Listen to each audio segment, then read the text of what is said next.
तर आजकाल असे पण असतात. दुबईमध्ये पण असे घर आहेत आणि बरोबर. तेच पॅटर्न ना इकडे पण आलेले आले आहे. आपण शक्यतो फॉलो करतो दार बाहेर दार उघडल्या पहिले किचन आणि किचन सोडल्यानंतर पुढे हॉल. म्हणजे दार उघडल्याबरोबर पहिले दिसणार की ती व्यक्ती काय करते, ती बाई घरातली जे बनवतीये वस्तू. आणि नाही म्हटलं तरी सगळ्यात जास्त पसारा किचन मध्येच असतो. दार उघडल्यावर पहिले दिसणार तो पसारा. तर ह्या असे घर खरंच असतात का चांगले आपल्याला? खूप सोपा विषय आहे. मग अशी चर्चा करताना मंदिराचा उल्लेख केला किंवा इस्कॉन टेम्पलचा उल्लेख केला. तिथे गेल्यानंतर सगळं स्वच्छ दिसतं.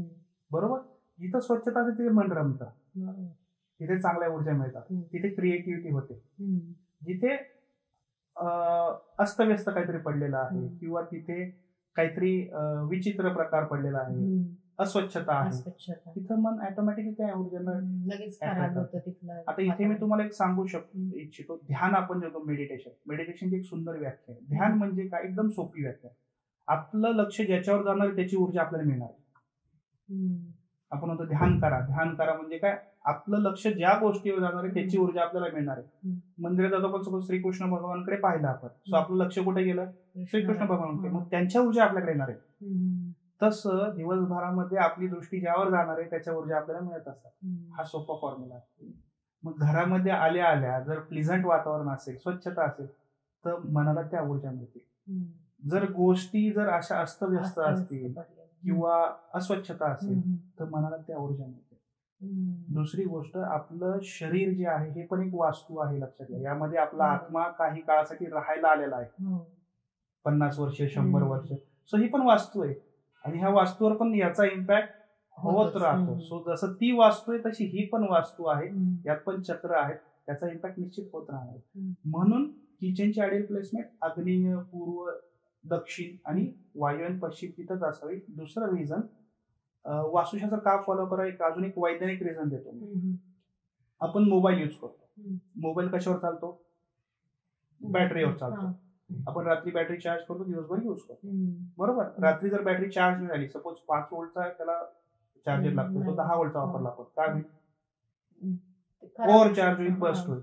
2 व्होल्टचा वापरला, चार्ज होणार नाही. सेम वे आपलं शरीर पण ऊर्जेवर चालतं. आणि ह्या ऊर्जा कुठून मिळतात आपल्याला? तर आपण जे काय अन्न ग्रहण करतो, अन्न लागतं आपल्याला आणि जल लागतं, त्यातून आपल्याला ऊर्जा मिळतात. ते अन्न आपण कुठे शिजवतोय, कुठल्या प्रकारे शिजवतोय, त्या ऊर्जा त्या अन्नामध्ये येत असतात आणि त्या ऊर्जा जशाच्या शरीराला मिळत असतात. जर आपल्याला 5 व्होल्टचं अन्न लागतंय आणि आपण 10 व्होल्टचं घेतलं ते पण चांगलं नाही, 2 व्होल्टचं घेतलं ते पण चांगलं. दुसरी गोष्ट, बाहेरचा पण व्यक्ती आला त्याची दृष्टी डायरेक्ट तुमच्या अन्नावर जात असेल, ती चांगली वाईट आहे आपल्याला पण माहित नाही. म्हणून पूर्वी किचन हे सेक्युर्ड असायचे. तिथे कोणाला, घरातल्या स्त्रीकडे पण कोणाचं लक्ष जात नव्हतं, कोण कुकिंग करतं तिथे पण लक्ष जात नव्हतं. सो त्यांच्या दृष्टीच्या नजरेआड होतं ते. आणि त्यावेळेस खूप चांगले मंत्रोपचार करून छान वैदिक गाणे म्हणून केलं जायचं. मी मला सांगितलं, जैसा अन्न वैसा मन. त्यावेळेस जे विचार चालू असणार आहेत गृहिणीचे, ते विचार जसे ते त्या अन्नामध्ये जाणार आहेत आणि ते आपल्याला मिळणार. म्हणून किचन प्लेसमेंट घरातली महत्वाची आहे, कारण जैसा अन्न वैसा मन. सो त्यामुळे ते इथे असेलच योग्य.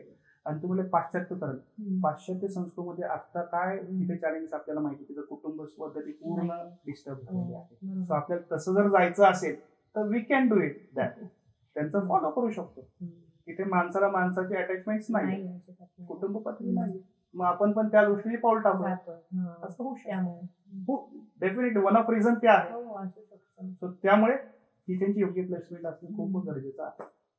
बेडरूम कसा असावा, कोणत्या दिशेला असावा, आणि बेडरूम मधलं एक आहे की आता तर माझ्या तर बेडरूम मध्ये आरसाच नाही लावलेला मी, कारण तेव्हा इतकं घाबरवलं की आरसा नाही ठेवायचा. म्हणजे काही वर्ष आधी ना, म्हणजे आता तरी काय झालं की बरेच लोक शिकले, प्रॉपर वास्तुतज्ञांकडे जातात, आणि तेव्हा कसं होतं की वास्तुतज्ञांना पण नीट माहिती नसायची.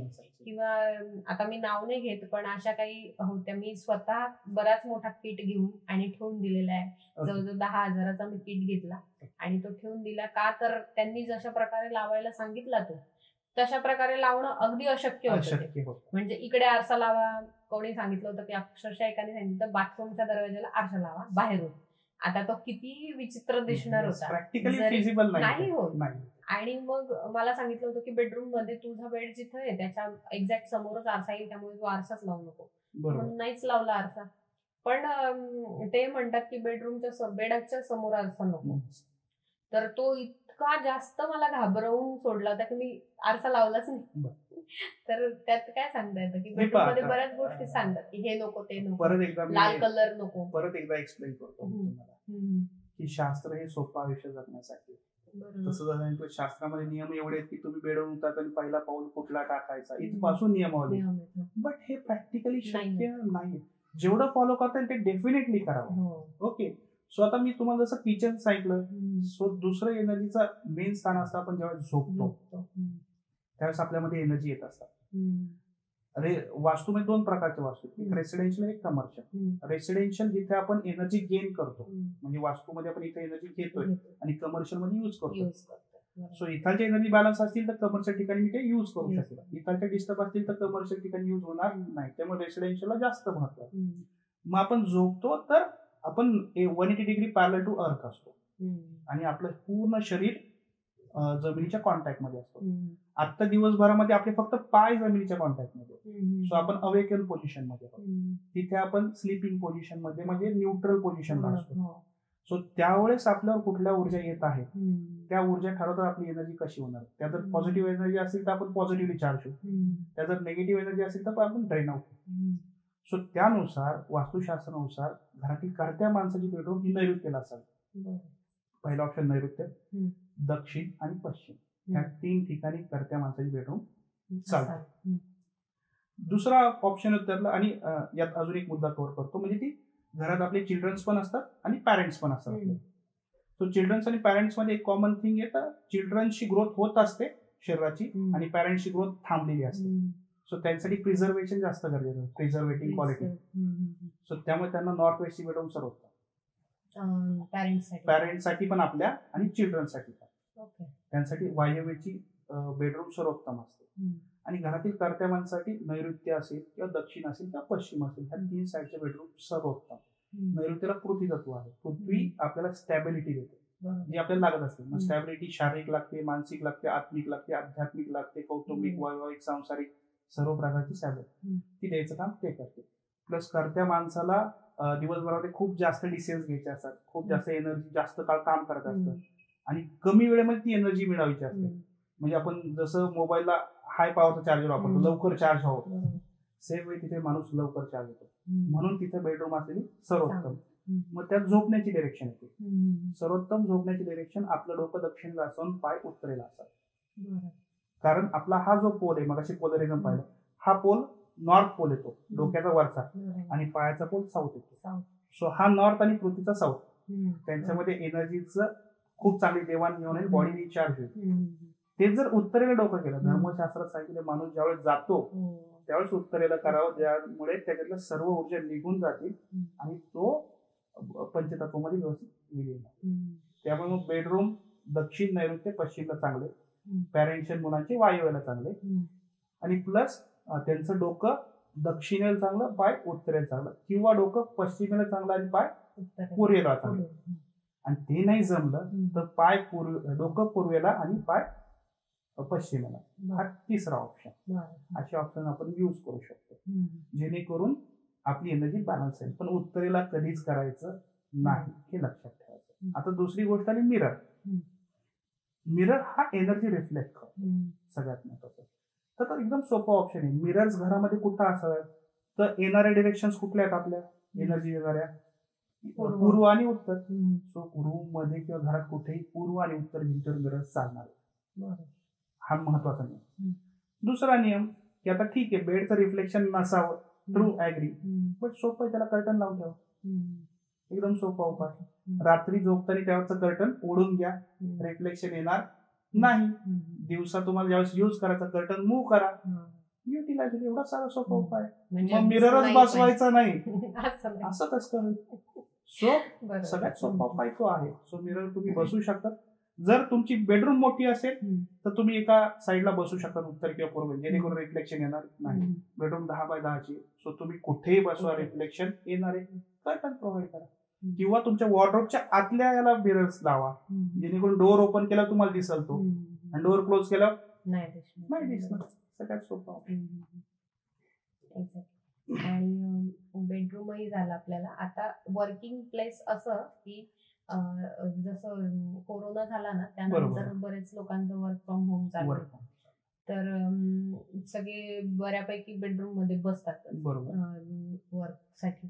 तर त्यांनी बेडरूम मध्ये बसायला हवं की हॉलमध्ये, आणि किंवा त्याची दिशा कशी ठरवायची? येस, आता सर्वोत्तम प्लेस सांगतो मी कुठलंही काम करण्यासाठी और स्टडी करण्यासाठी. दोन्ही गोष्टी. अग्नेय दिशा सर्वोत्तम आहे. अग्नेय झोन, साऊथ ईस्ट. अग्नी हा सगळ्यात जास्त सिन्सिअर आणि लॉयल असतो. म्हणजे अग्नीमध्ये तुम्ही सोनं टाका त्याच इंटेन्सिटी लागणार आहे, तुम्ही कचरा टाका त्याच इंटेन्सिटी. सो सिन्सिअरिटी क्वालिटी त्यामध्ये. सो कुठलंही काम करताना किंवा स्टडी करताना सगळ्यात महत्वाचा गुणधर्म असतो सिन्सिअरिटी. तो जर मिळायचा असेल तर साऊथ ईस्ट झोन मध्ये सर्वोत्तम. साऊथ ईस्ट झोन मध्ये पूर्वमुखी करून बसायचं, तर खूप चांगलं कमी वेळामध्ये जास्तीत जास्त वर्क येईल. किंवा स्टडी करताना पण आग्नेय कोपऱ्यामध्ये पूर्वेकडे फेस करून करावं, जेणेकरून आपली पिट्युटरी लाईन खूप बॅलन्स राहते आणि आपला स्टडी किंवा वर्क खूप चांगलं होतं. जर तिथे पॉसिबल नसेल तर तुम्ही पूर्वमध्ये बसू शकता, तिथे पॉसिबल नसेल तर मग तुम्ही उत्तरेमध्ये बसू शकता. हे अल्टरनेटिव्ह आहेत, पण सर्वोत्तम अग्नेय असं करू शकतो जिथे एनर्जी खूप चांगल्या बॅलन्स होती. जर पूर्वेला पॉसिबल असेल चेहरा मग उत्तरेला करा, पण दक्षिण आणि पश्चिम टाळायचा, जेणेकरून तुमची ऊर्जा डाऊन होणार नाही, इकडे एनर्जी मिळत राहील. असं करू शकतो. एक असं पर्टिक्युलरली एक विचारते तुम्हाला की काही IT मध्ये काम करतात वर्क फ्रॉम होम मध्ये, आणि काही ते शेअर मार्केट मध्ये काम करतात. बरोबर. त्यांच्यासाठी एखादं नुसका सांगू शकाल नक्की त्यांनी कुठे? Yes to. रिसेंटली मी पुण्यामध्ये एक प्लॅनिंग दिलं, जस्ट त्यांना शेअर मार्केटसाठी लागलं. सो अगेन शेअर मार्केट जर पाहिलं रिलेटेड टू फायनान्स आहे, बट ते रिलेटेड टू फायनान्स जरी असेल पण त्याला बुद्धी चातुर्य खूप लागतं, आणि बुद्धीची दिशा पूर्व आहे. सो पूर्व अगेन बेस्ट आहे. पूर्वेकडे फेस करून करणं सर्वोत्तम, कारण पूर्वेला तुम्ही सर्वोत्तम बॅलन्स असणार आहात, आणि तिथं तुमची निर्णय क्षमता जास्त आहे लागते. त्या टाइमला तुमचा शेअर तुम्हाला परचेस करता आला पाहिजे किंवा तुम्हाला सोल्ड करता आला पाहिजे. सो पूर्वेला सर्वोत्तम. आणि पूर्व नाही जमली तर उत्तर. नो डाऊट उत्तर ही फायनान्शियल डिरेक्शन. बट मी मगाशी पण सांगितलं, घराचा दरवाजा जर करायचा असेल आपण प्रेफरन्स कुठे देणार? पूर्वेला देणार. का तर आपण बॅलन्स असू तर फायनान्स कमवणार आहे, आपण डिस्टर्ब असू तर फायनान्स येणार नाही. आता वॉशरूमचं पण येतं की आपण आता बोललो तसं ना, आधी वॉशरूम घराच्या बाहेर असायचे, आता घरात आले आणि आता बेडरूम मध्ये पण आहे. तर बऱ्याचदा ना काही लोक काय करतात की जर समजलं की हे इथं वॉशरूम नाही पाहिजे तर ते बंद करून ठेवतात आणि दुसरं यूज करतात. तर वॉशरूमची पण एक जागा सांगून द्या, आणि असं चालतं का? कारण जिथे आपण कधी ना कधी तरी यूज होतं ते, म्हणजे समजा 4 पाहुणे वाढले तर आपण ते यूज करतो आणि परत तसं ठेवून देतो, तर तिथली पण निगेटिव्हिटी येते का? कारण काही बंद घरांमध्ये, रूम मध्ये किंवा बंद जागेमध्ये पण निगेटिव्हिटी वाढते म्हणतात, तर मग त्यात काय सांगता येईल? एकदम सोप्या भाषेत सांगायचं झालं तर वॉशरूम म्हणजे टॉयलेट्स आणि बाथरूम दोन्ही पण, तर ते वास्तुशास्त्र सर्वोत्तम वायव्येला, पश्चिमेला आणि दक्षिणेला या 3 ठिकाणी चालतात पूर्ण वास्तू. त्या चांगल्या प्लेस आहेत. आता पूर्वीच्या नियमानुसार ऍक्च्युअली ते घरातच नसावे, बट आता ऍज पर तत्वानुसार ते वायव्येला चालतात, पश्चिमेला चालतात, दक्षिणेला चालतात. त्या 3 ठिकाणी असावे. दुसरी गोष्ट, तुम्ही जर सांगितलं की आता बऱ्याचशा फ्लॅट्स मध्ये मल्टिपल 2 किंवा 3 टॉयलेट्स असतात, मग त्यातले 2 करेक्ट असतात, एक चॅलेंजिंग असतं. मग आपण सजेस्ट करू त्यातलं कमोड किंवा पॅन जे असेल ते रिमूव्ह करा आणि ऍज अ बाथ वापरा फक्त. As a bath it's okay, but ते ऍज अ टॉयलेट म्हणून चांगलं नसतं. मग त्यांनी पण दोष त्याचे कमी होतात. कारण हल्ली फ्लॅट्स मध्ये बऱ्याच ठिकाणी पाहतो की आपलं जर वास्तुशास्त्र अचीव्ह करायचं असेल, कारण आर्किटेक्चर आणि बिल्डर्स हे त्यांच्या प्रॉफिटनुसार प्लॅनिंग करतात, ते वास्तू फॉलो करतील असा काही नियम नाही. तर मग आपण ते कमोड किंवा ते पॅन रिमूव्ह करायला सांगतो. बट ते जर नुसतं बंद ठेवलं तर त्याची एनर्जी राहणार आहे, हे लक्षात ठेवायचं. आपला हा समज असतो की अरे आम्ही वापरत नाहीये, बट ते आलं नाही, त्याच्या एनर्जीज आहेत. दुसरी गोष्ट, तुमच्याकडे मल्टिपल वास्तू आहेत, म्हणजे तुम्ही एका ठिकाणी राहत नाहीये पण तुमची वास्तू आहे, ते चांगले वाईट गुणधर्म तुम्हाला असणार आहेत, हे लक्षात ठेवा. म्हणजे दुसऱ्या वास्तू आपल्या नावावर असतील. त्यामुळे वास्तुशास्त्र सांगतं कमीत कमी वास्तू असेल ते चांगले असावे. पण मग आता प्रॉपर्टी असेल तर मग पाहून घ्यायच्या त्या, आणि ज्या ड्रॉबॅक्स वाल्या असतील त्या सोल्ड आउट करून घ्यायच्या किंवा त्या रिमूव्ह करायच्या. त्याचा इफेक्ट किती पर्सेंट येतो? जसं आपण एखादी रेंटेड वास्तू दिली, आपण राहायला दिली, त्याचे बेनिफिट्स तर घेतोय ना आपण in terms of money. So energy are connected ना. आपण डिनाय कसं करू शकतो. आणि म्हणताना पण कसं म्हणतो आपण माझा फ्लॅट तिकडे आहे. सो त्याचे प्लस मायनस येणार आहेत, बट ते कमी जास्त प्रमाणात असतात. मी असं म्हणणार नाही तुम्ही जिथं राहता तिथालचे डेफिनेटली जास्त असतील, पण जिकडे आहे दुसरी वास्तू त्याचे पण इम्पॅक्ट असतात. पर्सेंटेज वाईज पाहिलं तर रेंटेड पर्सन जर राहत असेल तर साधारण 40 to 50% अफेक्ट करते.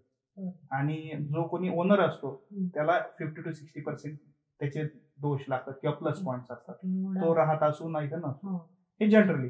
आणि व्हॅरी पण होतं असं पण. आता ते असा एक विषय निघाला म्हणून बऱ्याचदा ना वडिलोपार्जित जागा असते आणि मग ती त्यांच्याच नावावर असते बऱ्याच वर्ष, आणि लोक राहतात त्यांचे मुलं, पण नावावर ओनर तर वडील आहेत. समजा वडील गेले तर ते गेल्यानंतर मग तो दोष कोणाला लागतो जर असेल त्यात काही. दोष म्हणजे काय आहे लक्षात घ्या.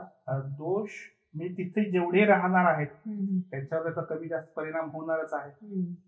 सो डेफिनेटली सगळ्यांना त्याचा चांगला किंवा वाईट परिणाम होतच राहणार आहे. असं नाही की वास्तू नावावर आहे म्हणून त्याला जास्त होईल याला कमी होईल. तो घरातला मेंबरच आहे ना, म्हणजे सगळ्यांनाच लागतो. हा डिपेंड ऑन दॅट पर्सन, त्याची पर्सनल प्रॅक्टिसेस काय आहेत. जसं मग अशी सांगितलं तो जर मेडिटेशन ध्यान ऑरा स्ट्रॉंग असेल मग तो म्हणेल त्याला हे अफेक्ट होणार नाही. असं बऱ्याच ठिकाणी होतं. आध्यात्मिक खूप फॉलो केलं तर मग ते म्हणतात की वास्तू असं काही नसतं, बट त्यांना हे कळत नाही की त्यांची आध्यात्मिक ऊर्जा इकडे खर्ची होते, जे कुठे लागायला पाहिजे ग्रोथला लागायला पाहिजे, होत नाही.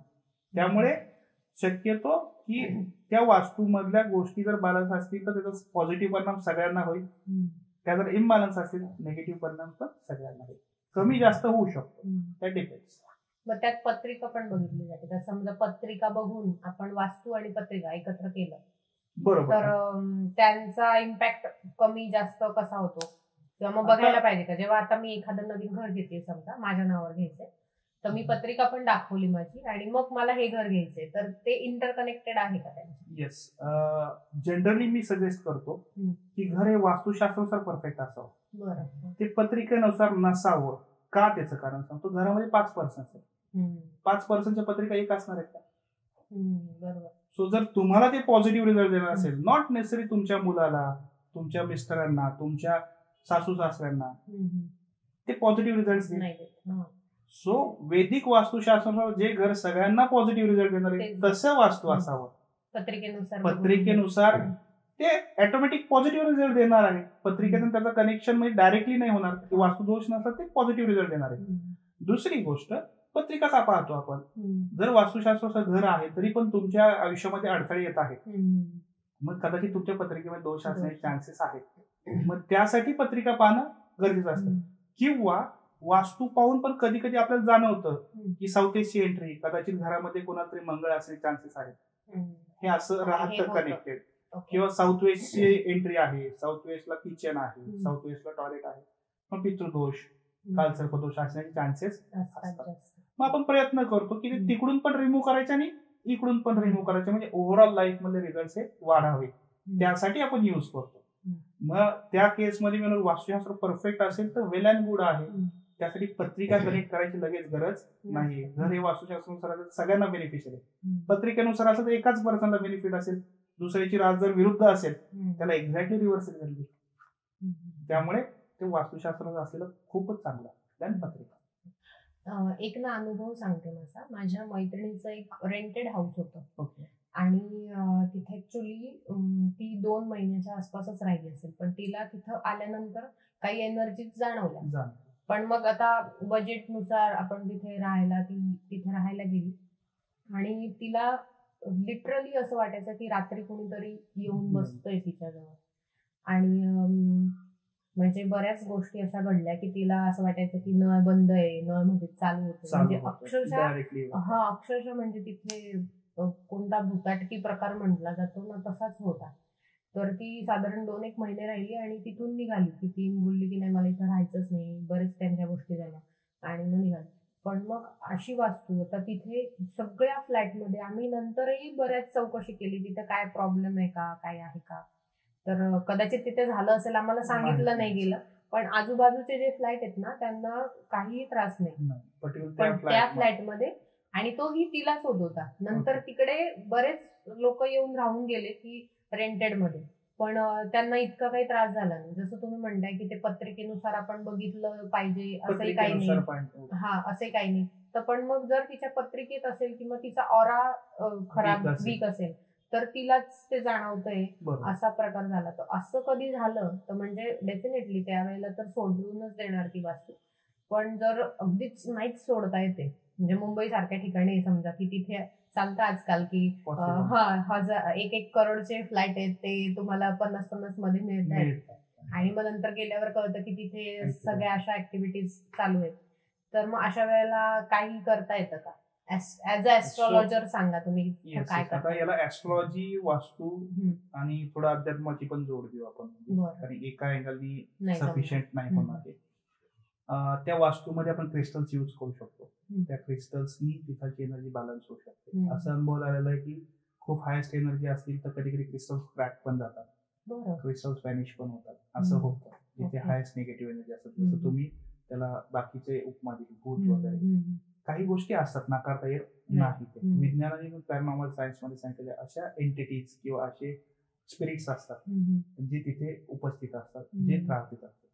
दुसरी गोष्ट जर सांगितलं तुमच्या मैत्रिणीलाच ते त्रास होत होता, तर कधी कधी कार्मिक अकाउंट्स नुसार किंवा काही वीक सोल्स नुसार त्या डिफरंट एंटिटीजला यांच्या थ्रू काहीतरी करून घ्यायचं असतं. सो त्या केसमध्ये पण असतो, त्याला सायकिक अटॅक्स पण म्हणतात अनदर वर्ड्स मध्ये. तसे होण्याची संभावना असते. त्या केसमध्ये मग त्यांनी पत्रिका पाहून पत्रिकेतले काही ठराविक घटक असतात, काही युती आलेली असतात काही ग्रहाची, ते चेक करून त्या रिलेटेड रेमेडीज करणं पण चांगलं असतं. हा एक उपाय झाला. वास्तूमध्ये क्रिस्टल्स लावणं हा एक दुसरा उपाय. स्वतःसाठी पण क्रिस्टल्स रेमेडी युज करू शकतो पर्सनल साठी, त्यांनी पण त्यांचं संरक्षण होईल. हा एक उपाय झाला. आणि चौथा उपाय, त्यांनी स्वतःची ऑरा स्ट्रॉंग करणं. ऑरा स्ट्रॉंग करण्यासाठी मल्टिपल गोष्टी असतात. सगळ्यात सोपं, रोज तुम्ही आंघोळ करताना जाड मीठ जे असतं ते पाण्यात टाकू शकता, किंवा तुम्ही फिरून आलात कुठेतरी बाहेरून तर आल्यावर एक तर सॉल्ट वॉटर बाथ घ्या, किंवा पातेल्यामध्ये कोमट पाणी करून त्यात मीठ टाका आणि पाय सोडून बसा, तरी निगेटिव्हिटी पासून तुमचं संरक्षण होईल. ते हळूहळू होईल, 1 डे 2 डे मध्ये होणार नाही. हा एक ऑप्शन आहे. दुसरा ऑप्शन असतो, तिथे जर काही घटना घडलेली असेल त्या फ्लॅटमध्ये पर्टिक्युलर, जर आपल्याला कळायला आपण परचेस केला, तर मी मला जरी सोडायचं असेल तर नवचंडी यज्ञ करून सोडा. त्यांनी काय होतं, त्याच्या एंटिटीज आहेत त्या पुढे भविष्यात आपल्याला त्रास देणार नाही. म्हणजे ते आपल्या सोबत तिकडे सोबत म्हणा, किंवा त्याचा प्रादुर्भाव होणार नाही, त्या इथेच व्हॅनिश होऊन जातील, असं एक ऑप्शन असतो. आणि अजून एक गोष्ट म्हणजे काय, तर त्या स्वतः मेडिटेशन, ध्यान धारणा किंवा हायस्ट एनर्जी जर सानिध्यात गेलात तर ऑटोमॅटिक ह्या एंटिटीज त्यांना त्रास देणार नाही. सी, कोणी कधी कोणावर हा ज्यावेळेस वीक असेल, म्हणजे एखादा मनुष्य दुसऱ्या मनुष्याला मारू करू शकतो, ज्यावेळेस हा वीक आहे, हा स्ट्रॉंग आहे. बरोबर. सो सेम वे ही एनर्जी वीक आहे, ही एनर्जी निगेटिव्हली हाय आहे, पण ती निगेटिव्हली हाय. सो मी ह्या एनर्जीवर हावी होते. असंही म्हटलं आता कधी कधी पत्रिकेत मनुष्यगण असेल तर ते वीक असतात, मग त्या केसमध्ये होण्याचे चान्सेस जास्त असतात. सो हे मल्टिपल उपाय करून आपण त्यातून बाहेर पडू शकतो. आणि हे थोडंसं तज्ञांच्या सहाय्याने, मदतीने केलेलं खूपच चांगलं आहे. कारण याच्यातून पुढे जाऊन मेंटली, सायकोलॉजिकली जास्त डिस्टर्बन्स होण्याचे चान्सेस पण असतात. बरेचसे लोक याला मानत नाही. मी मला याकडे थोडं सायंटिफिक अँगलनी पाहून, आता हल्ली आकाशिक रिडिंग्स वगैरे असं पण आलेलं आहे, सो त्याची मदत घेऊ शकतो आपण. पास्ट लाईफ रिग्रेशन हिलिंग असतं, किंवा रेकी हिलिंग आहे, प्राणिक हिलिंग आहे. त्यामध्ये पण अशा काही मेथड्स आहेत जेणेकरून ते आपण रिमूव्ह करू शकतो. वास्तू मधले दोष घालण्यासाठी रेकी पण खूप चांगल्या वेळी मदत करते, किंवा प्राणिक हिलिंग पण खूप चांगल्या मदत करते. सो ते उपाय आपण घेऊ शकतो जेणेकरून ह्या एंटिटीजचा प्रादुर्भाव कमी होईल, आपल्या एनर्जी वाढतील. हे पण सोपं असतं, सो त्यामध्ये करू शकतो. म्हणजे आपण जवळपास सगळंच वास्तू पूर्ण केली. वास्तू आणि काय म्हणतात अध्यात्म एकत्र आणून, असं तुमचं म्हणणं आहे की एकत्र आणून मग आपण त्या सगळ्या गोष्टी. मी तुम्हाला सांगेल की आपण विज्ञान म्हणतो, विज्ञान हा अध्यात्माचा एक कुठला तरी कोपरा आहे.